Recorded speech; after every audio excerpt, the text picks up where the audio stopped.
하나님 말씀 신약 사도행전 19장 1절부터 12절까지의 말씀입니다. 신약 220쪽 정도 됩니다. 사도행전 21번째 시간, 손수건과 앞치마, 손수건과 앞치마라는 제목으로 하나님의 말씀 전하겠습니다. 오늘 우리 교회 역사를 보시니까 이 건물, 그 전에 건물 지으실 때 10개월 동안 성도님들이 직접 벽돌을 찍어서 만드셨더라고요. 아마 우리 기억이 생생하실 텐데요. 우리 교회는 피땀 흘려 세운 교회입니다. 예수님의 핏값으로 사신 교회이고 성도들의 땀과 눈물로 세운 교회입니다. 그런데 여러분은 예수님을 믿을 때 성령을 받으셨나요? 바로 이 질문이 바울이 에베소 교회 성도들에게 했던 중요한 질문입니다. 그 뜻은 이렇습니다. 십자가에 죽으시고 부활하신 예수님을 나의 주님으로 영접하고 모든 죄를 용서받으셨습니까? 그 예수님께서 보내신 성령으로 새 사람이 되셨나요? 이런 질문입니다. 성령의 역사가 있을 때만 가능한 겁니다. 내 안에 성령님이 계십니다. 성령님이 아니고는 예수님을 주님이라고 고백할 수 없습니다. 고린도전서 12장 3절에 기록되어 있죠. 그리고 처음 성령님이 임하셨던 오순절 성령 강림 때 베드로가 이렇게 설교를 합니다. 사도행전 2장 38절이죠. 베드로가 이르되 너희가 회개하여 각각 예수 그리스도의 이름으로 세례를 받고 죄 사함을 받으라. 그리하면 성령의 선물을 받으리니. 지금 에베소 교회에 이렇게 성령을 받았느냐? 성령으로 예수님을 주님이라고 고백하고 있느냐? 라고 질문을 던진 겁니다. 그랬더니 그 전까지는 몰랐다고, 요한의 세례밖에 몰랐다고. 그런데 예수님의 죽으심과 부활의 복음을 듣고 성령이 임합니다. 바울이 그들에게 복음을 선포하고 안수를 하니까 성령님이 임하셔서 방언도 하고 또 예언도 하게 됩니다. 성령의 역사는 통합적이고 포괄적입니다. 굉장히 다양한 은사가 있고 내 안에서는 내가 하나님의 아들이다, 하나님의 딸이다 라고 증거해 주셔서 예수님을 주님이라고 고백합니다. 하나님을 아버지라고, 아빠라고 고백하고 살아가게 해주십니다. 이게 성령님의 통합적인 역사예요. 그래서 하나님의 자녀답게 살 수 있도록 우리를 세워가시는 거죠. 이렇게 성령의 역사를 경험한 바울은 회당에서 석 달 동안 담대하게 하나님의 나라를 선포합니다. 바울의 가르침의 주제는 하나님 나라입니다. 그런데 어떤 사람들은 마음이 굳어서 복음을 받아들이지 않고 오히려 비방했습니다. 바울은 괴로웠겠죠? 그러나 그 반대자들 때문에 얽매이지 않았습니다. 따로 제자들을 세웠습니다. 안 되는 사람 붙잡고 시간을 허비하지 않았습니다. 말씀을 들으려고 하는 사람들을 집중해서 가르쳤습니다. 그것도 2년 동안 날마다 가르쳤습니다. 이게 두란노 서원에서 있었던 얘기인데요. 오전 11시부터 오후 4시까지 매일 5시간 동안 날마다 2년 동안 가르쳤습니다. 근데 이게 쉽지 않은 겁니다. 그 당시에 소아시아, 지금의 터키 지역입니다.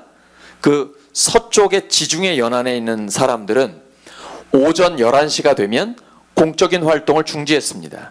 그리고 이제 점심을 먹었겠죠. 그리고 오후 1시가 되면 낮잠을 잤습니다. 지금도 더운 지역에서는 꼭 낮에 자잖아요. 그러니까 오후 1시면은 낮잠 자는 시간이었다고 합니다. 바울은 천막을 만들어서 스스로 생계 유지를 했습니다. 그러니까 이른 아침 시간에는 열심히 일을 했던 것이죠.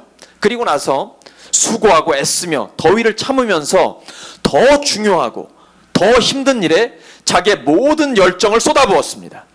자신의 열정을 그의 청중들에게 전달했던 것입니다. 근데 그 청중들도 회당에서 바울을 따라서 이 서원, 두란노 서원으로 온 사람들입니다. 바울의 설교를 듣기 위해서 자신들의 낮잠을 기꺼이 포기했던 것입니다.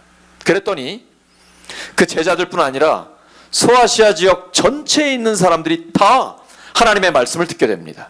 바울은 무섭도록 성실하게 말씀을 가르쳤습니다. 그리고 하나님은 그에게 빛나는 기회를 주셨습니다. 그를 통해 권능을 행하셨습니다. 하나님께서 말씀을 통한 놀라운 부흥을 일으켜 주신 것입니다. 부흥의 중심에는 반드시 말씀이 있어야 합니다. 그래야만 시간이 흘러도 변질되지 않습니다. 그리고 교회가 본질에 충실할 수 있습니다. 우리가 할 일은 이것입니다. 하나님의 말씀에 대한 확신을 갖고 담대하고 성실하게 살아가는 것입니다. 그러면 하나님께서 기회를 주십니다. 놀라운 능력을 베푸십니다. 승리는 하나님께 달려있기 때문입니다. 그러므로 우리는 하나님께 모든 걸 맡기고 하나님의 뜻을 행해야 합니다. 그러면 하나님께서 황금 같은 기회를 주십니다. 준비된 사람만이 그 기회를 잡을 수 있습니다. 하나님은 그를 통해 놀라운 능력을 나타내십니다. 여기서 우리가 궁금해집니다. 도대체 바울은 어떤 태도를 갖고 살았기에 하나님이 이렇게 놀랍게 사용하셨을까? 우리도 하나님 앞에 쓰임받고 싶잖아요. 그는 날마다 하나님 나라의 백성으로 살려고 몸부림쳤습니다. 근데 그의 상황은 녹록지 않습니다. 늘 적대자들이 있어요. 영적으로는 혼탁해가지고 귀신 들린 자들이 소란을 피웁니다. 점치는 문화가 판을 치고 있어요. 치열한 영적 전쟁이 일어납니다. 제가 옥산에서는 점집을 못 봤어요. 있나요? 근데 지금 바울이 있는 곳은요, 교회가 없어요. 그리고 점치는 사람들이 얼마나 많냐면 나중에 예수님의 복음을 듣고 회개하고 돌아왔을 때 이 점치는 사람들이 책을 보고 점을 치잖아요. 운수를 이제 알아보잖아요. 불태운 마술 책들이 50억 정도가 됩니다. 50억. 그러니까 그 에베소라는 도시는 점집으로 가득했다. 이렇게 보시면 뭐 틀리지 않습니다. 이런 곳에서 바울이 2년 동안 날마다 두란노 소원에서 하나님 나라의 복음을 선포하고 예수님이 하나님 나라를 다스리는 주님이라는 것을 가르쳤습니다. 그랬더니 하나님께서 바울을 통해 역사하십니다. 하나님은 심은 대로 거두게 하십니다. 갈라디아서 6장 7절에서 9절입니다. 사람이 무엇으로 심든지 그대로 거두리라.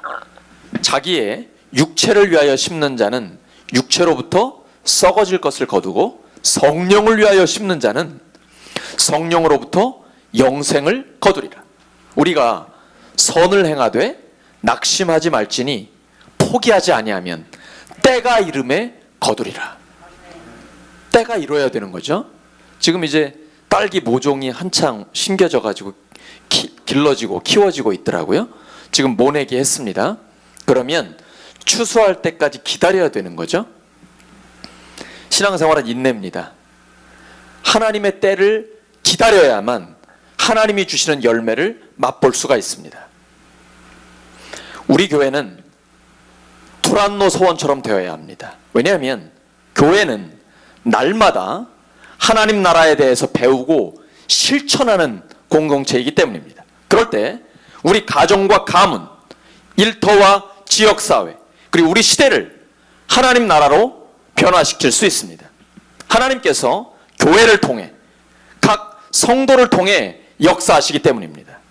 하루하루 성실하게 순종하는 날을 쌓아서 어느 날 갑자기 폭발하는 하나님의 권능을 경험하시기를 예수님의 이름으로 축원합니다.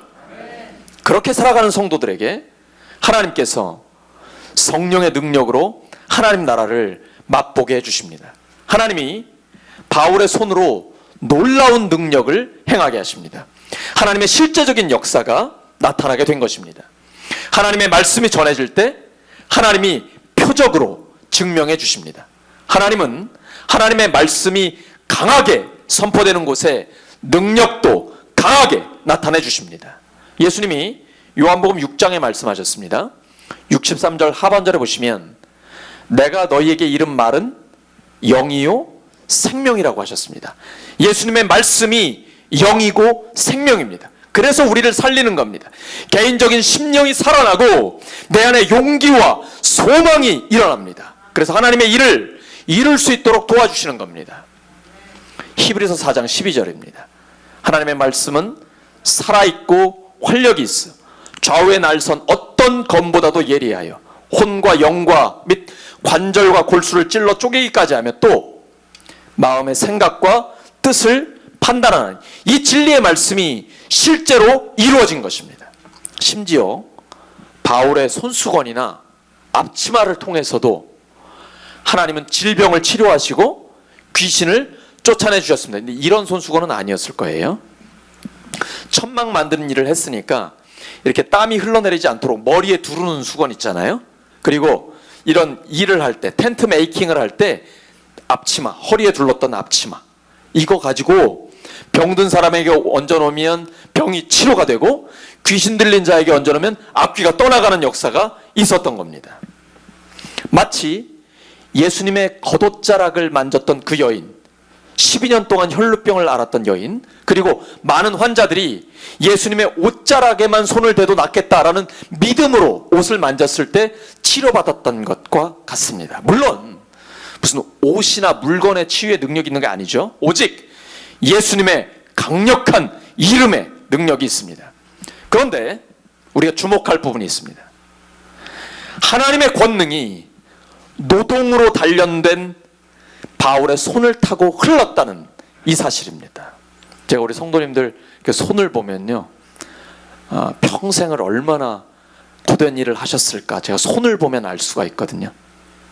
근데 바울이 아침에는 일을 했어요. 그의 그 단련된 노동. 근데 하나님께서 그를 통해서 역사하신 거예요. 바울의 손수건과 앞치마는 그의 겸손과 성실을 상징합니다. 하나님의 능력은 땀과 눈물에 젖은 손수건과 앞치마를 타고 흘렀습니다. 하나님의 역사는 일상 속에서의 땀과 노동, 눈물에 젖은 그 손수건, 이것을 통해서 역사하십니다. 하나님의 초자연적인 능력은 자연적인 원칙에 충실하게 그렇게 살아가는 삶, 땀과 노동을 통해서 나타나게 됩니다. 왜냐하면 하나님은 정직하신 분입니다. 겸손하시고 의로우신 분이기 때문입니다.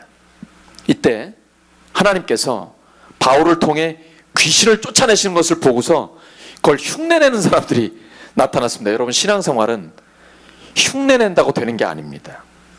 이들은 예수님의 이름을 마법의 주문 정도로 생각했습니다. 그러니까 우리가 막 자기 마음대로 욕심대로 기도한 다음에 예수님의 이름으로 기도했습니다. 그러면 꼭 될 거라고 생각하잖아요. 아니에요. 하나님 뜻대로 기도해야 됩니다. 요한복음 15장 7절에 보시면 너희가 내 안에 거하고 내 말이 너희 안에 거하면 무엇인지 원하는 대로 구하라. 그리하면 이루리라고 말씀하셨습니다. 하나님 뜻대로 기도해야지 응답받는 거거든요. 이 사람들 그거 몰랐어요. 그렇게 예수님의 이름을 사칭한다고 하나님이 역사하시지 않습니다. 예수님의 이름은 주문을 외우듯이 써먹는다고 되는 게 아니에요. 이들은 예수님을 시험 삼아 이용하려고 했던 것입니다. 사도행전 19장 14절에 보시면 제사장 스게와라고 나오는데 이런 사람은 실제로는 없었습니다. 그는 7 마술사 형제들이 날조해낸 가공의 인물일 것입니다. 그들은 이런 출신 정보와 자기들의 직업을 결부시켜서 명예와 권위를 얻으려고 했을 것입니다. 그들은 예수님의 이름은 믿지 않고 시험 삼아 귀신을 쫓아내려고 하다가 귀신에게 졌습니다. 옷이 찢겨지고 귀신 들린 자가 내 몸에 그들의 몸에 올라타가지고 창피를 당하면서 도망가게 됐습니다. 그들이 악귀 들린 자들에게 이렇게 얘기했어요. 내가 바울이 전파하는 예수를 의지하여 너희에게 명하노라. 자기는 믿지 않고. 그랬더니 악귀가 이렇게 대답을 합니다. 사도행전 19장 15절입니다. 악귀가 대답하여 이르되 내가 예수도 알고 바울도 알거니와 너희는 누구냐? 여러분, 귀신 들린 사람 목소리 들어본 적 있으십니까? 저는 꽤 많이 들어봤는데 아주 듣기 싫습니다. 목소리도 안 좋고 그리고 욕도 많이 하고. 근데 이 악귀 들린 자가 그 사람들한테 그렇게 얘기한 거예요. 내가 예수도 알고 바울도 알거니와 너희는 누구냐? 이거 혹시 오늘날의 기독교인들에게 하는 이야기 아닌가요? 귀신도 우습게 여기지 않습니까? 아무 능력이 없는, 교회만 왔다 갔다 하는 그런 사람은 아닌가요? 우리 성도들은 그런 존재가 돼서는 안 됩니다. 예수님을 본받는 바울처럼 능력 있는 종으로 쓰임받아야 됩니다. 왜냐하면 예수님을 믿는 사람들에게는 뱀과 전갈을 밟는 권세를 주셨기 때문입니다. 거짓으로 귀신을 쫓는 자들이 창피하게 패배를 당했습니다. 에베소 시민들이 이 소식을 다 들었어요. 그리고는 주 예수의 이름을 높입니다. 왜냐하면 가짜들에게는 소용없지만 바울처럼 능력의 종을 통해서는 예수님의 이름으로 귀신들이 쫓겨나가고 하나님께서 병을 치료하고 하나님의 말씀이 선포되는 것을 경험했기 때문입니다. 그리스도인들은 이걸 두 눈으로 똑똑히 확인했습니다. 이 일은 새로 회개한 그리스도인들이 스스로 모든 미신적인 행위들을 끊는 계기가 됐습니다. 전직 무당이셨는데 간증하는 것을 제가 들었습니다. 근데 무당이었을 때 고객들이 점치러 많이 오잖아요. 구타러 많이 오는데 그 고객들이 교회 다니는 사람들이 꽤 많더라는 거예요. 대략 한 20% 이상은 그랬다는 얘기를 하더라고요. 제가 충격받았습니다. 어떻게 예수님을 믿는데 점을 치러 갈 수가 있죠? 이게 뭔가 큰 문제가 여기 있습니다. 그런데 에베소 교회에 다니는 사람들도 그들이 원래는 미신을 따르던 사람들이었기 때문에 혼란 속에 있었거든요. 근데 예수님 믿은 사람들이 많이 와서 회개를 하고 마술을 행하던 많은 사람들이 엄청난 액수, 그러니까 50억 원어치를 불살라 버린 거예요. 다 마술책을 태워버렸습니다. 그리고 예수님의 제자로서 새로운 삶을 시작하게 됐습니다. 하나님께서 말씀이 선포되는 그곳에 놀라운 일을 이루어 주신 겁니다. 복음은 생사화복을 주관하시고 생명과 복을 얻는 길을 보여주시는 하나님에 대해서 선포합니다. 땀과 노동과 수고의 세계가 요행과 점치는 미신의 세계를 압도해버린 것입니다. 에베소는 고대에 마술 행위의 중심지로 이름을 날렸습니다. 그 당시에 마술 행위는 매우 널리 퍼져 있었어요. 근데 에베소에서는 이게 굉장히 극심했습니다. 마술책을 에베소 문서 이렇게 부르기까지 했어요. 그럼에도 불구하고 사도행전 19장 20절을 보시면 주의 말씀이 힘이 있어 흥왕하여 세력을 얻으니라. 에베소가 안 될 것 같지만 하나님의 말씀이 선포되면 하나님이 놀랍게 역사하시는 겁니다. 바울의 에베소 사역은 예수님을 믿고 성령을 받아 개인적인 변화가 먼저 일어났습니다. 그리고 우리처럼 제자들이 공동체를 이루었고 이게 확장되어 갑니다. 그리고 마침내 사회 전체가 변화되는 거룩한 부흥 운동이었습니다. 오늘 말씀 정리합니다. 에베소는 썩은 물이 고인 곳이었습니다. 하지만 이곳에 하나님의 말씀의 씨가 떨어지니까 성령의 바람이 불어오니까 놀라운 부흥이 일어났습니다. 이것이 하나님의 능력입니다. 우리들의 삶의 자리에도 이러한 부흥의 역사는 일어납니다. 하나님이 역사하시면 가능합니다. 마른 뼈도 다시 살아날 수 있습니다. 우리의 소망은 오직 하나님의 말씀과 성령의 부흥이 일어나는 것입니다. 우리가 서 있는 삶의 자리가 그러한 부흥의 자리가 되기를 예수님의 이름으로 축원합니다. 하나님은 오늘도 말씀에 붙잡힌 성도들 그리고 그들을 통해서 하나님 나라의 운동을 일으키기 원하십니다. 하나님 나라는 말씀에 온전히 순종하고 성령의 역사에 민감한 제자들을 통해서 죄악의 도성을 무너뜨립니다. 성령의 인도하심을 따라 담대하고 성실하게 말씀대로 살아가면 하나님께서 그 말씀을 우리 삶에 실제로 이루어 주십니다. 우리 모두가 하나님의 말씀이 이루어지는 삶을 살게 되기를 예수님의 이름으로 축원합니다.